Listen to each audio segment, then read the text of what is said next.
But with a marriage, you can't just call out. You have to show up every single day. And if you're not committed to being consistent,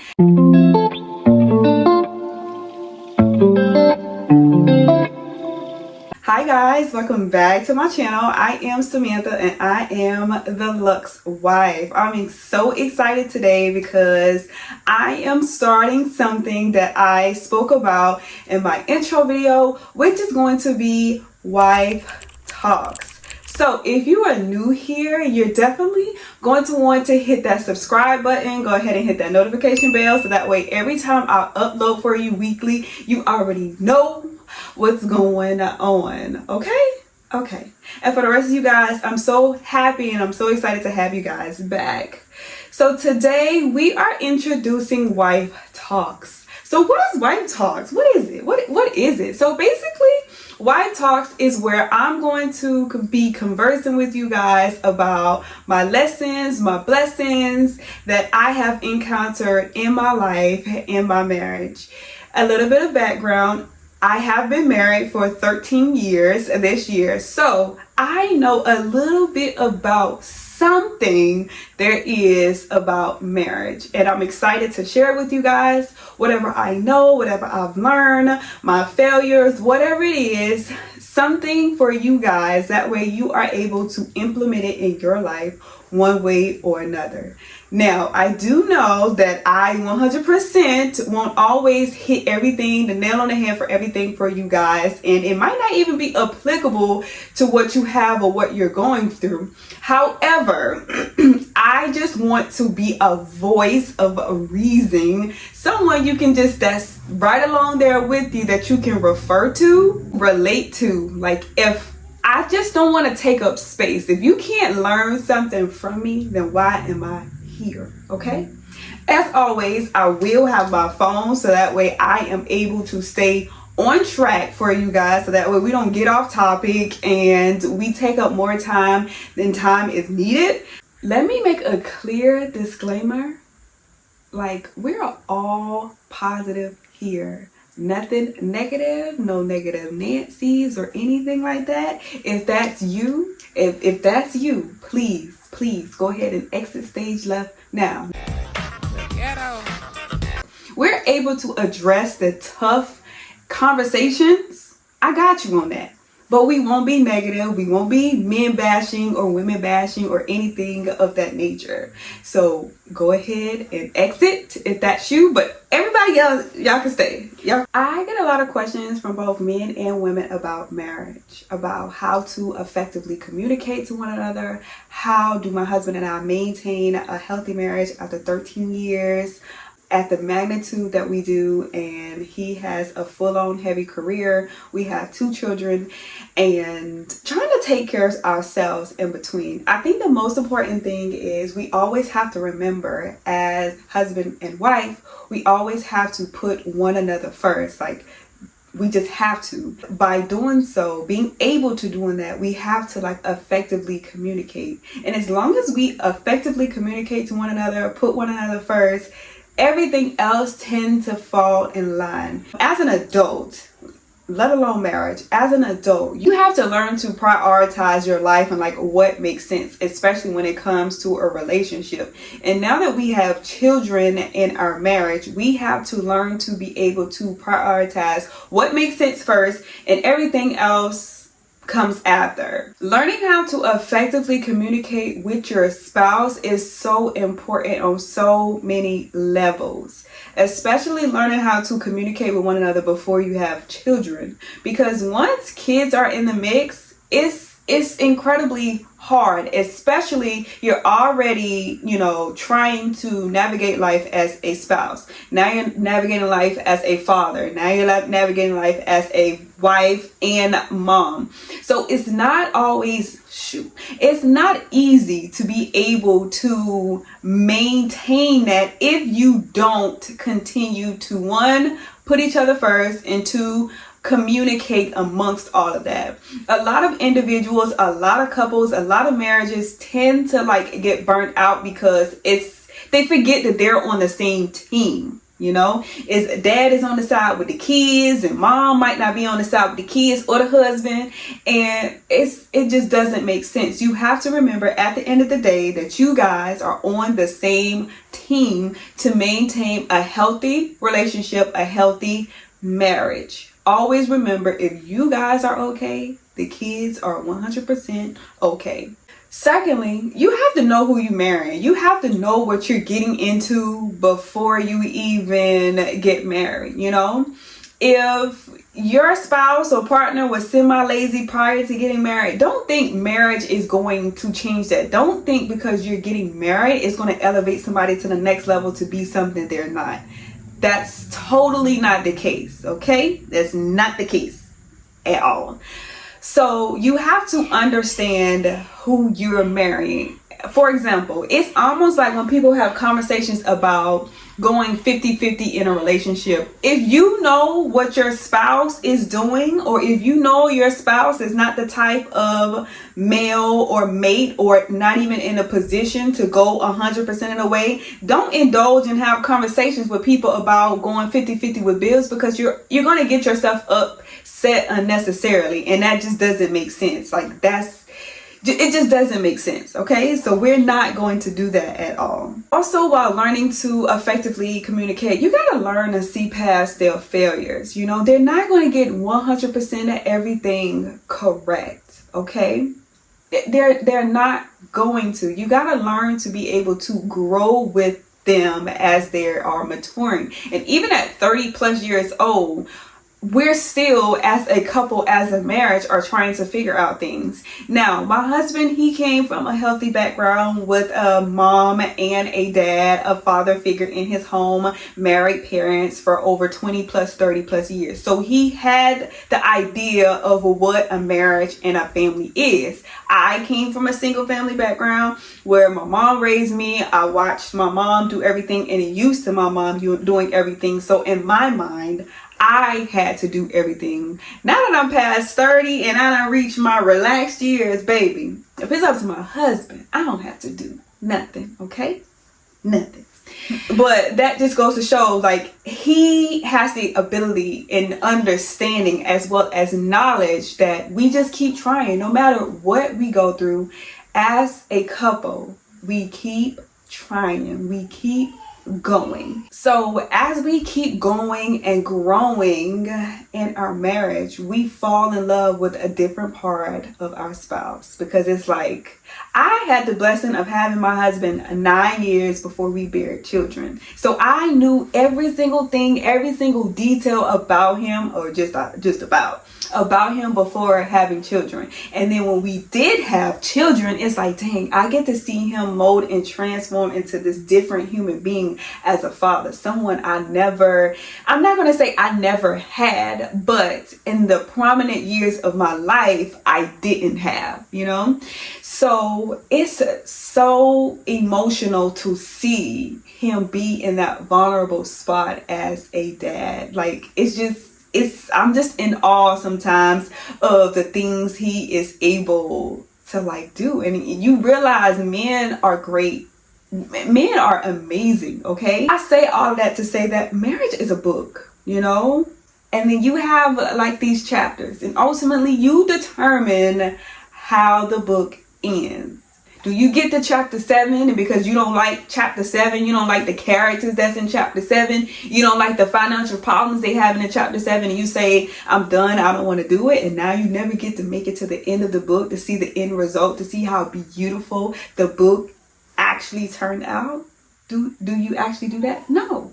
But some people do. Some people get to a rough spot and they decide that I can't do this. This is extremely too hard for me in this moment, that it's easier for me to let go than it is for actually me to stay in this, and we work through it together. Understanding that, you have to know that you have to be able to be a person to listen, and listen with understanding, listen with compassion, and listen for comprehension. You just can't listen and feel attacked every single time someone says something to you, or your significant other says something to you. That you cannot do.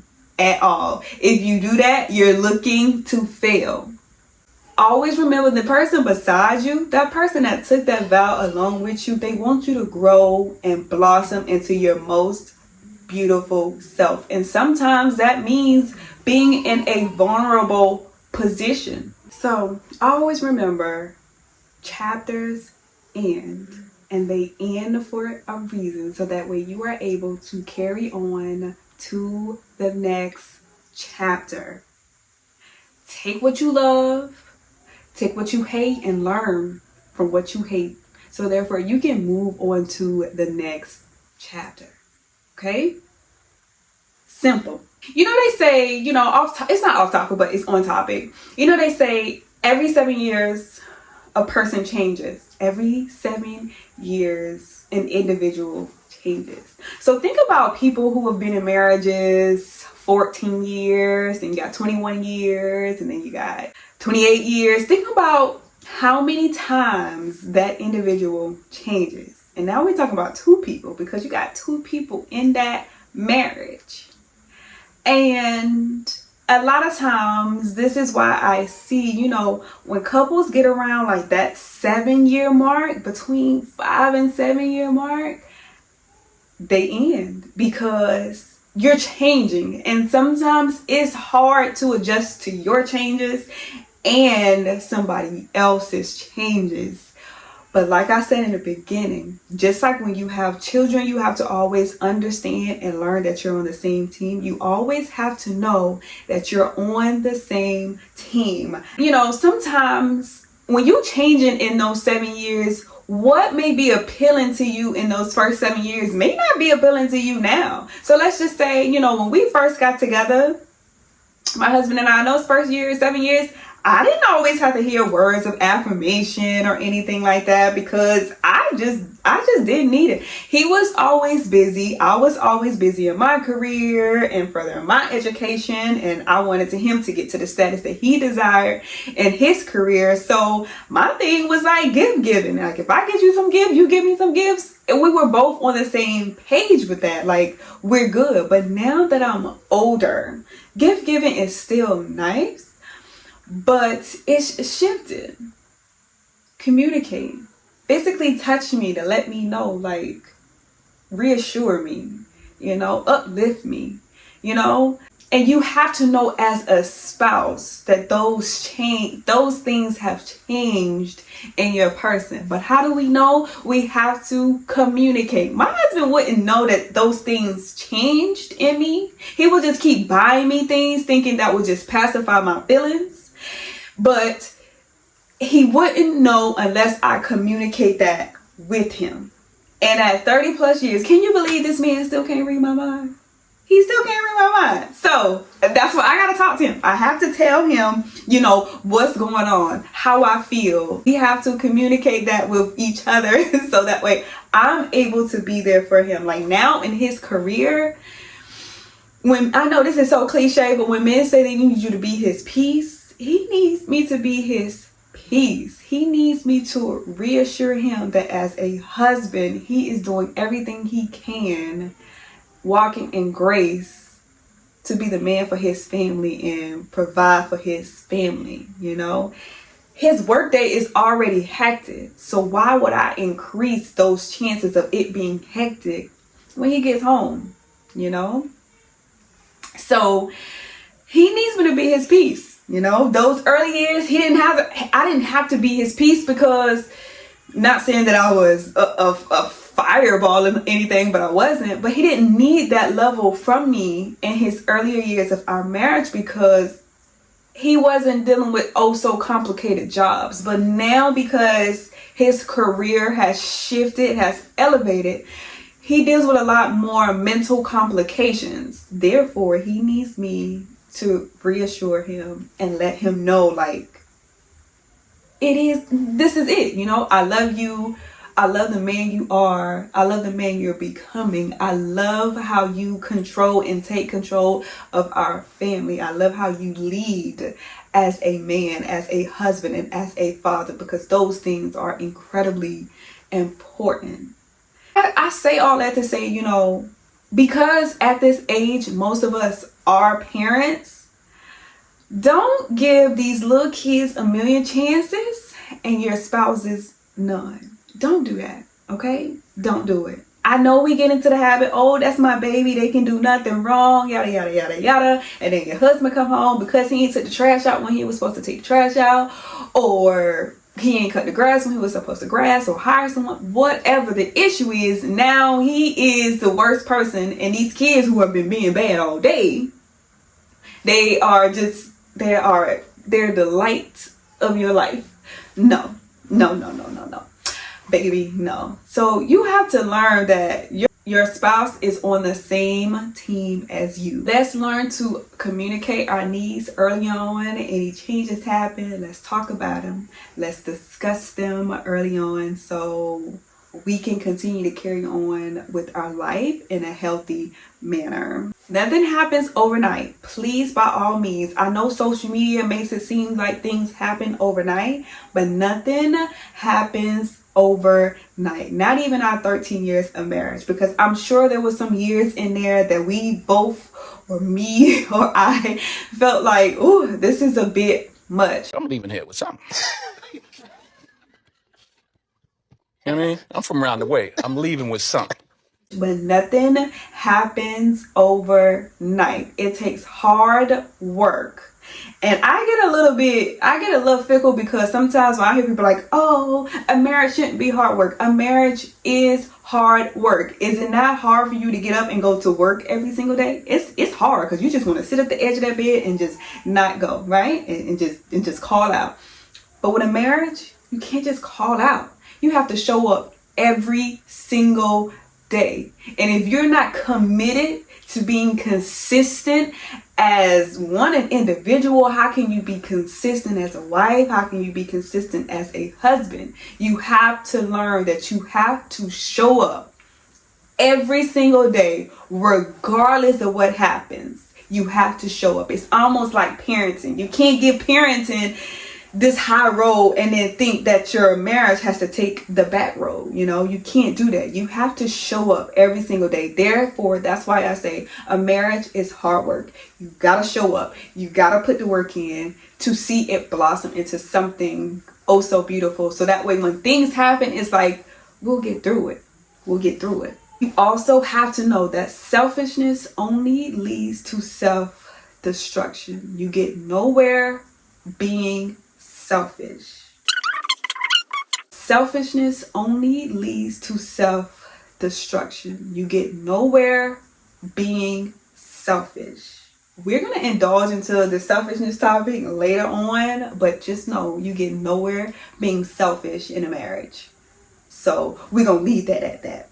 So let's shift gears for a second. So going forward, I'll be discussing roles as like separating roles, separating your role as a wife, separating your role as a mom, separating your role as an employee if you work. And if I'm being honest, if you're a stay-at-home mom, stay-at-home wife, you work too. So being able to separate all of those roles and be able to show up in all of those roles. The first thing we're going to always know, we got to do what? We have to prioritize. And once we prioritize, then we can go ahead and hit every other level that makes sense in our marriage. It's an extreme tough one, but this one, I promise you 100% we're going to get through.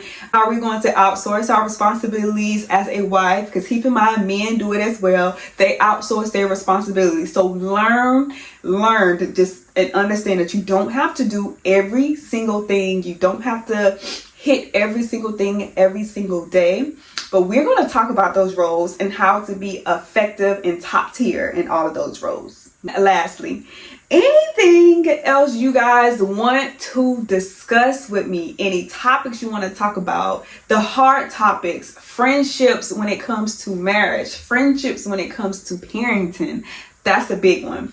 How to navigate being a friend when you have to show up for these other roles. How important it is, or how less important some areas might be in your life in order to show up for these other roles. Drop them in the comments. The tough questions, the financial questions. I'm not a financial analyst or anything like that. But on the surface of things, if you want to talk about it, we can talk about it. I have no reason why we shouldn't talk about it. The growing pains that we all have when it comes to marriage, the growing pains that we all have when it comes to just being an individual, the growing pains when it comes to becoming a parent. We're going to talk about it all. There is no middle ground, no middle space that I'm not willing to go into. I want to talk about it. I want to be a vessel for you guys. I want to be that person that you feel like, you know what, I know she knows, she's down to earth. She's going to explain things on a level that we all understand. You know, I'm not going to talk to you in circles or talk to you about something that's unimportant. No, everything we discuss here is extremely important. I just want you to learn from me, my lessons, my failures, how I am as a wife, how I am as a mom. Take what you see, take what you know, take what you are able to take and multiply it on a level that is unimaginable and implement it into your life, into your household some way, somehow, because if what I'm doing is inspiring you to be a better person, a better individual, I want to keep going, but more importantly, I want you to keep going too. Okay? So guys, that is all I have for you today. You're going to want to come back next week. You're going to want to come back because I already got episode 2 lined out for you guys. I already got episode 2 lined out. So you're going to want to come back. You want to see the next video because we're talking about it all. And we're going to have Wife Talks episode 2 next week. So thank you guys for tuning in today for Wife Talks. And until next time, I'll see you guys later.